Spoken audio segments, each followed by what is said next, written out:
The story begins with bloodshed. A girl is repeatedly attacking Kanata with a knife, and this is where the story ends. But he is born in another world. When he opens his eyes, he sees an old goblin, which is named Gaburo, and he spits out an insect in his mouth. After this, we see the next day. When Gaburo opens his eyes, he sees a lot of goblin children in front of him, and when he looks at his hands, he realizes that he is also one of those ugly children. It gets very big. After seeing all this, Gaburo is also very surprised. But he thinks, I have got a new life, so I have to do something terrible and big in this. The old man comes there on the 4th day and says to all of them, I am feeding you for the last time. After this, you'll have to find your food yourself. After eating, when Gaburo comes out, he feels like this world is his own world. But then he sees a strange bird in the sky, and there are many strange plants, after seeing which he understands. No, this is not a world like mine at all. After this, Gaburo meets another goblin, who is called Gabuchi. He was chosen because he is the strongest in his group, so this power will be very useful in their hunting. When they go hunting, they first see a lion-like rabbit. Gabuchi runs after it and kills the rabbit in front of him. When the cow was about to eat it, the cowbill hits it badly and teaches it to do the same. The cowbill separates its horn from the cow, and when it picks up its horn, the cowbill hears a sound and gets a rabbit horn. The cowbill doesn't even understand what it was, but he doesn't think much about it, and they both eat the rabbit together. On the 5th day, they both use the same strategy again and hunt another horned rabbit. Because of this, Gaburo gets another skill. While eating the rabbit, he starts getting a lot of skills. After seeing this, Gaburo understands what is happening here. In his last life, Gaburo had an absorption skill, because of which he could eat anything, whether it was iron, gold, poison, or any human being, and he would absorb its abilities. Gaburo has also got his absorption ability in this life, but he didn't get all the skills he had in his previous life. On the 6th day, a female goblin named Gabomi comes to him and starts praising him for how strong and intelligent he is, because no one in their group has ever killed a horned rabbit. On the contrary, many people have been killed in the process of catching one. Gobuchi says from behind that he was also there and had a hand in it, but Gabomi doesn't pay attention to him and is focused on Gaburo. After hearing all this, Gaburo says, Okay, you come to the hunt the next day. But the next day it rains, because of which they can't go hunting. Gaburo goes to find a weapon in the treasure room, but there he sees something that shocks him. After this, Gaburo is working on his weapon when he sees the old man, who says, You're going to level up soon. Gaburo tells him that he can check his level in his mind. Gaburo checks and sees that his level is 86 now. The old man tells him, When your level reaches 100, you will evolve. He explains that evolving is not a small thing. Only one goblin can evolve out of dozens. Here, Gaburo learns a lot of things, like the fact that goblins do not have a very long life. The old man is only 20 years old. Before leaving, he tells Gaburo, Many young goblins are coming back from the village. When they come, you will see with your own eyes how evolved goblins look. On the 8th day, the 3 of them go hunting. Gaburo used stones to injure his prey, and the goblins would finish them off. Their hunt goes on like this, and they kill many creatures. Gaburo eats them, gaining many abilities. Later, Gaburo wants to eat the head of a snake, but Gabomi refuses, saying it will be very poisonous. However, he eats it himself, which gives him many poison-related abilities. He spends the 9th and 10th days making his equipment and continuing the usual hunting.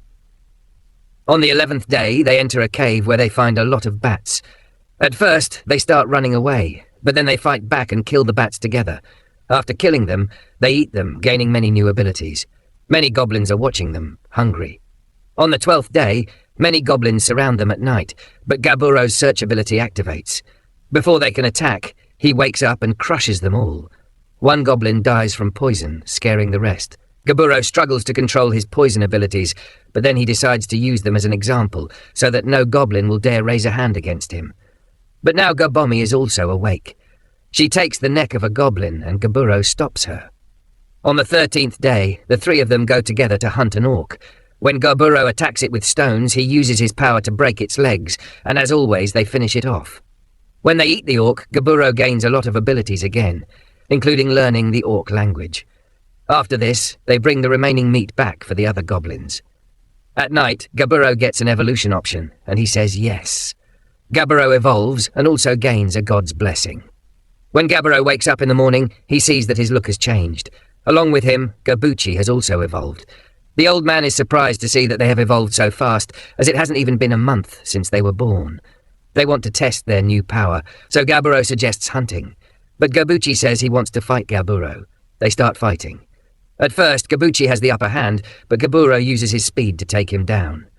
After the fight, Gaburo senses something.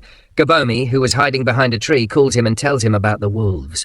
Many wolves are following the horned rabbits, having a feast. Gaburo thinks, "We will only know how much our power has grown after hunting them." They attack. Gabomi uses poisoned arrows, killing the wolves easily. Gaburo kills the leader and eats its meat, gaining many new abilities, including military leadership. He takes the remaining wolves back to the goblins and tells them he will train them to hunt and make weapons. The goblins are overjoyed and bow to him, but he tells them, "There's no need for that. We are all friends." On the 17th day, all the goblins were training. When Gobiro returned to his cave, he saw that Gobmi had evolved. All the human women had poisoned themselves because they couldn't bear the torture. Gobiro and Gobji burned their corpses. By the 26th day, Gobiro was still training everyone. By now, he had eaten many monsters and increased his skills. He noticed some goblins moving toward him. Gobji stepped in front of him and explained that these goblins were the fathers of their generation, who had just returned from the ridge. They had brought a lot of food and humans with them. You can guess what was going to happen next. GoPro didn't like this. He went to his leader and asked if he could take responsibility for the humans. The leader became angry and even threatened to kill him. This led to a situation resembling a civil war, with old and new goblins drawing swords on each other. Then 2 female goblins suggested settling it with a duel, where no weapons were allowed. Both sides agreed. In the fight, GoPro easily won. He asked the old leader where he had hidden the weapons, but the leader said they came from his body, so he hadn't broken any rules. With that, Gobro became the new leader. The new generation of goblins was happy, but the old generation disliked it. Gobro provided the human women with a place to live and assured them he would take care of them. He promised to release them into a human village at the right time, but demanded human knowledge in return. The girls explained that they were travelling merchants when goblins attacked their group. All the men were brutally killed and they were taken captive. Hearing this, the girls cried and Gobro left them alone. On the morning of the 28th day, Gobro brought them food. He noticed they seemed much happier. Upon talking to them, he learned one was an appraiser, another a blacksmith. Twin sisters could cook and sew. A girl with glasses was an alchemist, and a red-haired girl was a warrior, though she wasn't good at fighting yet. Gobro continued training the goblins. Even the older goblins joined, though if they disobeyed or misbehaved, he beat them. For a few days, the goblins focused on training instead of hunting. On the 31st day, during heavy rain, the goblins practiced fighting. That night, the elder goblins approached the human girls with bad intentions. Thanks to Gobro's skill, he woke up and caught them. The girls woke to see Gobro severely beating the elder goblins. The girls were scared, but Gobro apologized, which made them cry again.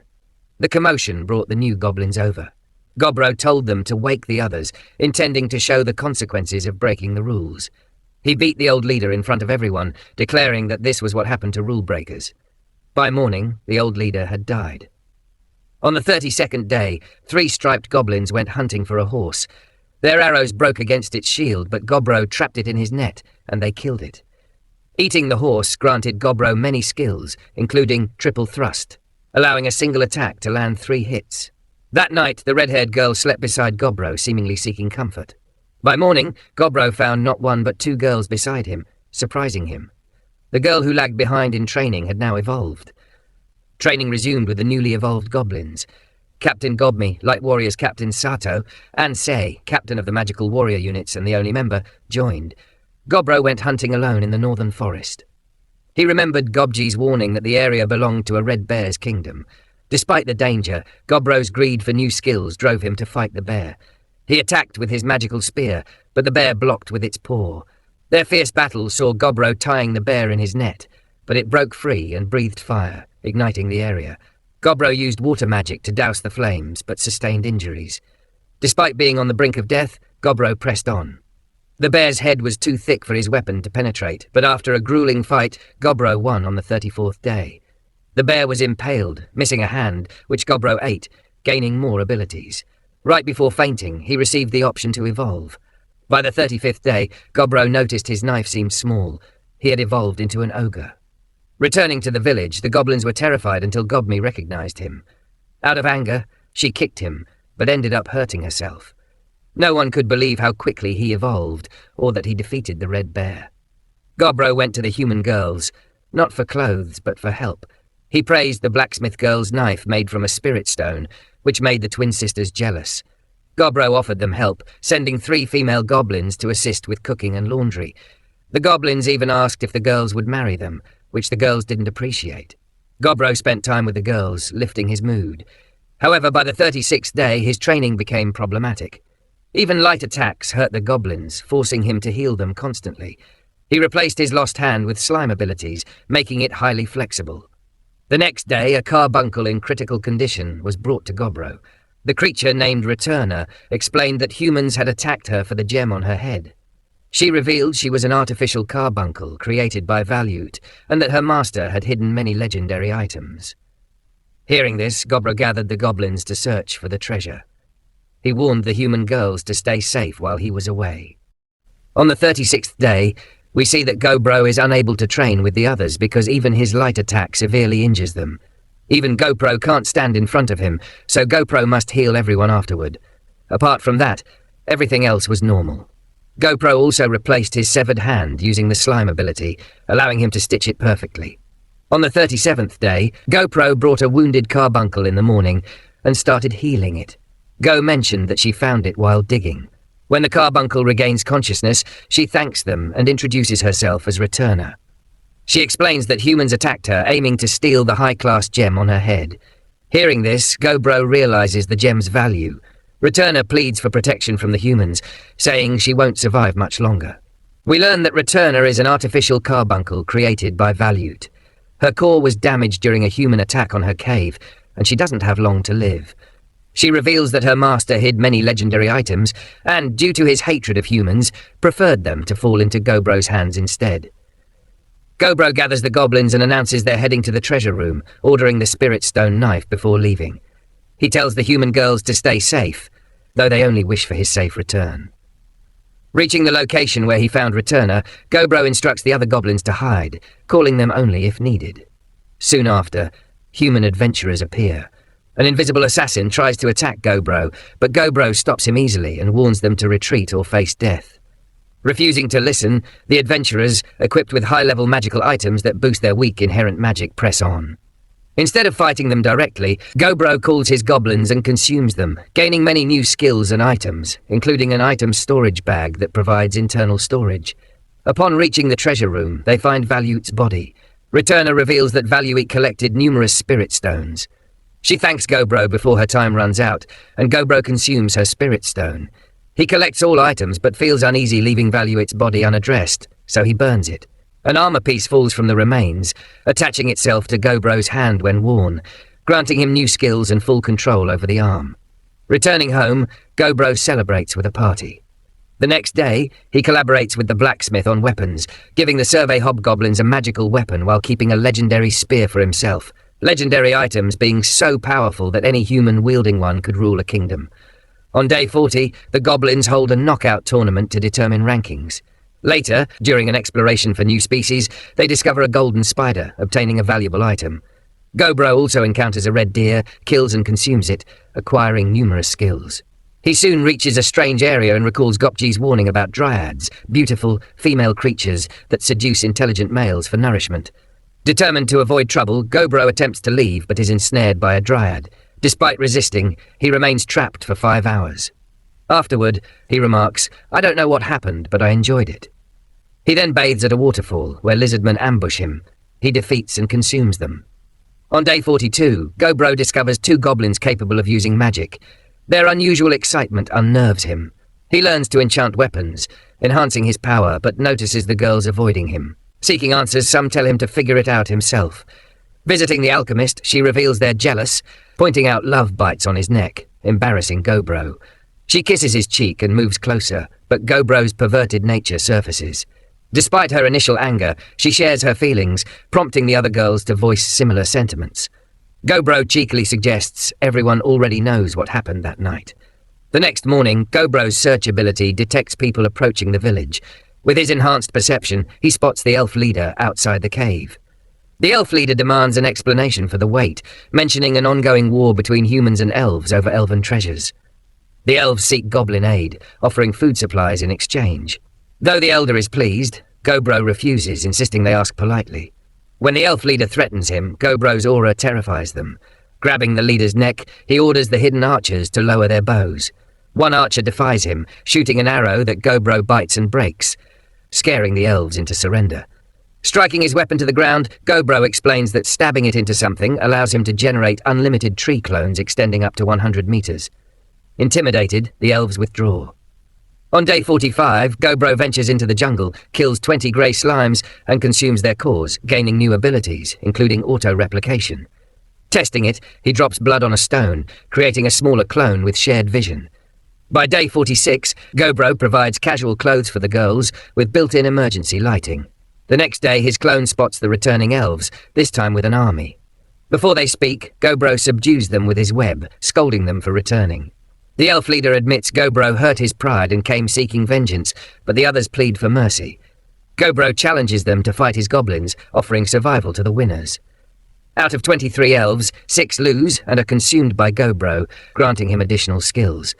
He confiscates the survivors' magical items, declaring them prisoners. Some elves express disbelief, to which Gobro responds, "You came to kill me? Did you think I'd just let you leave?" Joking about the elf girls, he frightens them before clarifying, grabbing an elder's beard, that nothing inappropriate will happen. The elder concedes, acknowledging Gobro's wise decisions. Gobro then confronts the elf leader privately. What follows isn't shown. The next day, Gopji slays a massive bear, reaching level 100. By morning, he evolves into a special variant with striking red skin, attributed to the flame element and the blessing of war. Gopji challenges Gobro to a long-awaited duel.